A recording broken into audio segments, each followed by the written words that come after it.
কি ভুলভাল বলে যাব যে তারপরে এসে তাদের কথা শুনে মনে হবে আমি অনেক ভুল কথা বলে ফেলেছি।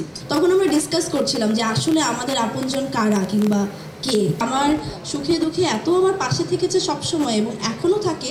আসলে আমার সামনে খুব বেশি মানুষ থাকলে কথা বলতে একটু ভয় লাগে, আর যখন দেখি যে আমার কিউতে আরও এত বড় বড় মানুষরা আছে তখন আরও বেশি ভয় লাগে যে কি ভুলভাল বলে যাব যে তারপরে এসে তাদের কথা শুনে মনে হবে আমি অনেক ভুল কথা বলে ফেলেছি। প্রথমত আমি রিমার্ক ফ্যামিলিতে জয়েন করতে পেরে অনেক বেশি খুশি এবং সত্যি বলতে গেলে অনেক দিন ধরেই রিমার্ক ফ্যামিলিতে আছি এবং এটার জন্য আমার মনে হয় যে ইমন ভাই একটা থ্যাঙ্কস পায় আমার থেকে সবার আগে।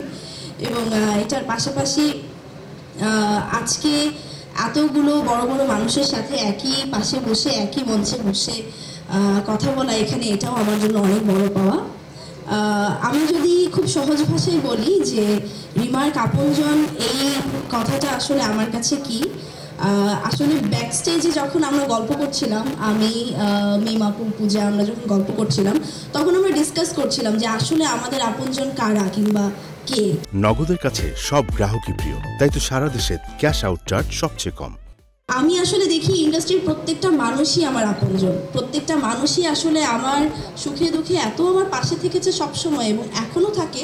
সবচেয়ে বড় কথা আমার মনে হয় খারাপ সময় যারা খুব বেশি পাশে থাকে তারা আসলে আমাদের আসল আপনজন, এবং এই ইন্ডাস্ট্রির প্রত্যেকটা মানুষ আমাকে খারাপ সময় অনেক বেশি সাপোর্ট দিয়েছে। এই হেল্পটা এবার আমাদের সকলের মধ্যে রিমার্ক আমাদের সাধারণ মানুষদের মধ্যে এনে দিচ্ছে এবং আমার মনে হয় এটা প্রথম কোনো কোম্পানি রিমার্ক যে কিনা রিমার্ক আপনজন নামের এরকম একটা উদ্যোগ শুরু করেছে এবং আমি সেই উদ্যোগের শুরুতে আজকে থাকতে পেরে অনেক বেশি খুশি এবং আমি আশা করছি যে আমরা খুব ইজিলি আমাদের আপনজনদের কাছে এবার পৌঁছে যাব। এবার সাধারণ দর্শক এবং সাধারণ মানুষ রিমার্কের সাথে সাথে আমাদেরও অনেক আপনজন হয়ে উঠবে।